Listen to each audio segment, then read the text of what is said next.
अस्सलाम वालेकुम स्टूडेंट्स, क्या हाल है? ठीक है, उम्मीद है आप सब ठीक होंगे।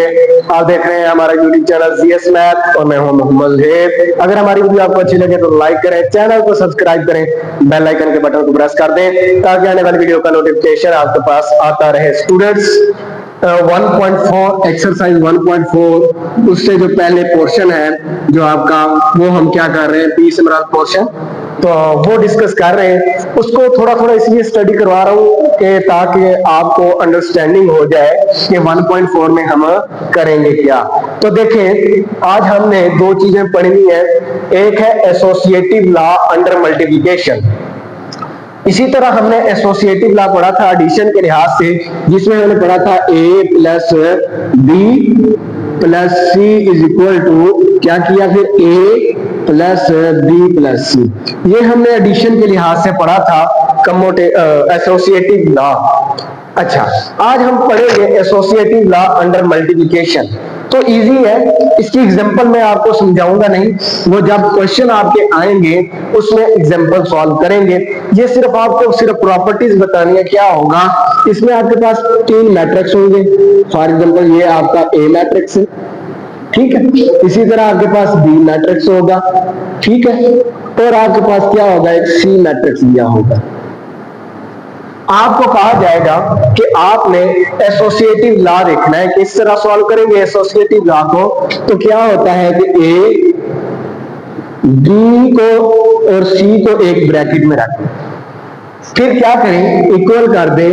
अब बी और सी को रखा है, अब ए और बी को रख दें। ये आपका क्या है, एसोसिएटिव लॉ है। एसोसिएटिव लॉ है अंडर मल्टीप्लिकेशन। कुछ भी नहीं करना, यहां से एक पेयर को ब्रैकेट में रख ले, मैंने इसको रखा। अच्छा, आप इसको यूं भी लिख सकते हैं, इसमें कोई इशू नहीं है, या इसको आर यूं भी लिख सकते हैं। लिखने की बात है, वो क्वेश्चन में किसी और तरह स्टेटमेंट दे सकता है, ठीक है। आप इसको यूं भी लिख सकते हैं, ए बी को ब्रैकेट में रखे, सी पे रख दे, ठीक है, यानी ये साइड पहले लिख दे, ये साइड बाद में लिख दे। अब ए और बी सी लिख दे। तो ये भी वही बात है कि आपने क्या किया, इस साइड को इधर रख दिया और इस साइड को इस तरफ रख दिया। फिर इसको सॉल्व किस तरह करेंगे, सॉल्व मैंने कहा कि एग्जांपल लेकर आऊंगा, एग्जांपल इसके रिलेटेड क्वेश्चन है तो वहीं पे सॉल्व कर लेंगे। तो इसको सॉल्व क्या करेंगे, कैसे, पहले लेफ्ट हैंड साइड से, वो है आपकी ए बी, ये सिर्फ स्केच बना रहा हूं और यहां से आपका आंसर आ जाएगा, ठीक है। अच्छा, फिर आप करेंगे right hand side. Right hand side में क्या आ जाएगा, ए बी और सी को क्या करेंगे, छोटी ब्रैकेट में बंद करेंगे, यहां से आपके पास एक आंसर आ जाएगा। ये आंसर और ये आंसर जो होंगे वो क्या होंगे, सेम होंगे। अगर तो आ गया सेम, तो फिर क्या होगा, ये आपका एसोसिएटिव लॉ होल्ड हो जाएगा। अगर नहीं आएंगे तो फिर आपका क्या होगा, कहीं गड़बड़ होगी, और गड़बड़ हमेशा वहां पे होती है जहां पर आप प्लस माइनस में गलती करते हैं। तो ये हो गया आपका एसोसिएटिव लॉ अंडर मल्टीप्लिकेशन। इस तरह से आपने ये करना है, ठीक है। अब देखते हैं distributive law of multiplication over addition and subtraction. यानी किस तरह हम डिस्ट्रीब्यूटिव लॉ लगाते हैं मैट्रिक्स पर, एडिशन के लिहाज से और सब्ट्रैक्शन के लिहाज से। इधर मैंने ये पोर्शन बनाया है एडिशन के लिहाज से, ठीक है, और ये है आपका सब्ट्रैक्शन के लिहाज से। इसमें भी सिर्फ प्रॉपर्टीज आपको बताऊंगा कि क्या होती है, किस तरह इसको राइट करते हैं, और इसको सॉल्व करेंगे एक्सरसाइज में जाकर। तो देखें, इसमें क्या होता है कि distributive law of multiplication over addition and subtraction. इसमें आप क्या करेंगे, आपके पास होगा ए बी प्लस सी, ठीक है, a b plus c is equal to हो जाएगा ए बी प्लस ए सी। दोबारा देखें, आपके पास क्या है, ये आपके पास दिया हुआ है लेफ्ट हैंड साइड। ये डिस्ट्रीब्यूटिव लॉ की बात कर रहा हूं, किसकी बात कर रहा हूं, distributive law of multiplication. Addition में बात कर रहा हूं, ये मैंने लिखा भी हुआ है एडिशन में।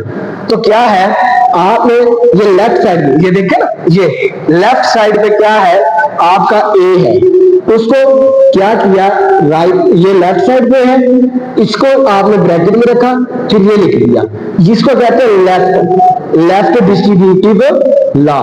डिस्ट्रीब्यूटिव लॉ मैंने नहीं लिखा, DL लिख दिया है, जिससे मुराद क्या है, डिस्ट्रीब्यूटिव लॉ। ये लेफ्ट डिस्ट्रीब्यूटिव लॉ। अब राइट में क्या होगा, इस ए को राइट साइड में ले लें, यानी क्या करें, अच्छा ए को ले जाए या इसका यूं कर लेते हैं हम कि अब क्या करते हैं, ए प्लस बी कर लेते हैं, यहां पे सी लिखते हैं। अब ये सी को बाहर निकाल दिया तो फिर भी आपका क्या होगा, वो आपके पास बन जाएगा। अब क्या होगा, देखें हमने ए को बाहर रखा, इधर भी ए आया, इधर भी ए आया। अब हम सी को रख रहे हैं तो इधर भी ए सी प्लस बी सी आ जाएगा। तो इस तरह से आपने एडिशन के लिहाज से यूं होगा, ये होगा आपका डिस्ट्रीब्यूटिव लॉ। दोबारा देखें, और इसको कहते हैं राइट डिस्ट्रीब्यूटिव लॉ। क्या कहते हैं, राइट डिस्ट्रीब्यूटिव लॉ। दोबारा देखें, अगर आपके पास यूं है, आपने लेफ्ट साइड, ये आपका हैंड, इसकी लेफ्ट साइड है, तो लेफ्ट साइड पे अगर आपने किया मल्टीप्लाई तो वो इधर भी दोनों के साथ वही आएगा। ए को किया, बी के साथ भी ए आ रहा है, सी के साथ भी ए आ रहा है। जब राइट पे जाएंगे तो राइट में आप सी बाहर ले रहे हैं, क्या ले रहे हैं, सी को बाहर ले रहे हैं, सी को बाहर ले रहे हैं, तो इधर भी ए के साथ भी सी, बी के साथ भी क्या आ जाएगा, सी आ जाएगा। इसकी एग्जांपल जो है वो आपके क्वेश्चन में आ जाएगी। तो काफी चीजें हैं जो मैं अब जल्दी जल्दी करने की कोशिश करूंगा। अब इधर एग्जांपल समझाएंगे, फिर उधर क्वेश्चन आएगा, क्वेश्चन सॉल्व करेंगे, तो वो आप वहीं से अंडरस्टैंड कर लेंगे। जब जिसकी आएगा तो मैं आपको वहां पर भी एक्सप्लेन कर दूंगा, एग्जांपल नहीं कर दिया। अब सब्ट्रैक्शन के लिहाज से, इधर हमने एडिशन के लिहाज से देखा, इधर हम सब्ट्रैक्शन के लिहाज से देखें, कुछ चीज नहीं है। ए यहां पर क्या आ जाएगा, बी माइनस सी आ जाएगा। क्या हुआ, एडिशन में प्लस आ रहा था, सब्ट्रैक्शन में क्या आ रहा है, माइनस आ रहा है। क्या आ रहा है, माइनस आ रहा है। तो क्या होगा, वो आपके पास ए बी माइनस ए सी, इसको कहेंगे left distribution law of subtraction. ठीक हो गया। अच्छा, इसको अब अगर मैं इसको यूं लिखूं, ए माइनस बी और सी को बाहर रखूं तो वो क्या होगा, ए सी दरमियान में माइनस बी सी आ जाएगा। ये आपका होगा राइट डिस्ट्रीब्यूशन लॉ। एडिशन के लिहाज से ये देखा, सब्ट्रैक्शन के लिहाज से ये देखा। तो इस तरह से आपने एसोसिएटिव लॉ, अंडर मल्टीप्लिकेशन देखा, और इसी तरह आपने डिस्ट्रीब्यूटिव लॉ की। ये मैंने आपको रिटर्न इसलिए लिखनी है, ये लिखने से मेरा ये कि आपको ये चीज लिखनी आनी चाहिए कि डिस्ट्रीब्यूटिव लॉ को लिखते कैसे हैं, और इसी तरह एसोसिएटिव लॉ को किस तरह लिखते हैं। ये चीज आपको स्केच बनाना आ जाएगा तो आप इजीली क्वेश्चन को भी सॉल्व कर लेंगे।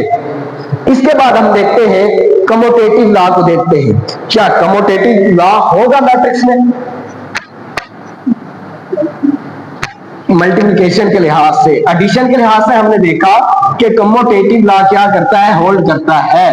क्या करता है, कम्यूटेटिव लॉ क्या करता है, होल्ड करता है।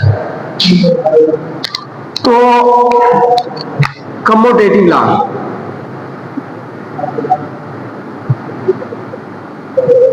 Commutative law under multiplication of matrix. Matrix की बात करें तो ये आपको अंडरस्टैंड होना चाहिए कि मैट्रिक्स में है।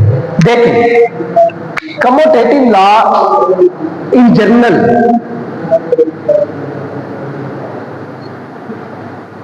जनरल फॉर्म जो है वो होती है a b is equal to b c. लेकिन मल्टीप्लिकेशन में जब मल्टीप्लिकेशन कर रहे हैं, लॉ अंडर मल्टीप्लिकेशन की बात कर रहे हैं कम्यूटेटिव लॉ, तो ये होल्ड नहीं करता। Commutative law under multiplication hold नहीं करता। हाँ, चंद केस हैं, कुछ केस ऐसे हैं, ये जनरल की बात कर लो, आम रूटीन में ये होल्ड नहीं करता। कुछ केस है, चंद लिमिट्स के बाद अगर आप वो लिमिट देख लें तो उसके बाद ये क्या करता है, होल्ड कर जाता है। कम्यूटेटिव लॉ क्या करता है, होल्ड करता है। लेकिन वो लिमिट क्या है, देखिए आपके पास ए है 2/2 और इसी तरह बी भी आपके पास है 2/2, यानी ये आपके पास दो मैट्रिक्स है। अब देखिए, अब ये दोनों ऑर्डर क्या हो गया, इनका सेम हो गया। ऑर्डर क्या हुआ, सेम हो गया है। तो ऑर्डर सेम हो गया है तो फिर ये आपस में कम्यूटेटिव लॉ को होल्ड करेगी। यानी अगर ऑर्डर सेम हो जाए तो ये क्या करेंगे, होल्ड करेंगे। क्या होल्ड करेंगे, a b is equal to b c. लेकिन ज्यादा चांसेस है कि कम्यूटेटिव लॉ होल्ड नहीं करता, ये आपको जहन में होना चाहिए। केस ये है कि अगर आपके पास जो मैट्रिक्स दे रहे हैं उन दोनों का ऑर्डर सेम हो जाए तो फिर कम्यूटेटिव लॉ होल्ड करता है, अदरवाइज कम्यूटेटिव लॉ होल्ड नहीं करता। अच्छा जी, इसके लिए एक और चीज, ये तो 2/2 है। अगर आपको 3/3 भी दे दे, फॉर एग्जाम्पल 3/3 एक मैट्रिक्स दिया हुआ है ए, और बी भी आपको एक दे रहा है 3/3 का, तो देखिए मैं यही बात कह रहा हूं कि इनका ऑर्डर हो गया है सेम। ऑर्डर क्या हुआ, सेम। तो अब कम्यूटेटिव लॉ क्या करेगा, होल्ड करेगा। अगर ऑर्डर सेम ना हो तो कम्यूटेटिव लॉ होल्ड नहीं करेगा। उम्मीद है आपको ये 4 चीजें जो आपके टॉपिक से रिलेटेड है ये समझ में आई होगी। इंशाल्लाह अगले वीडियो में मुलाकात होगी। अल्लाह हाफिज।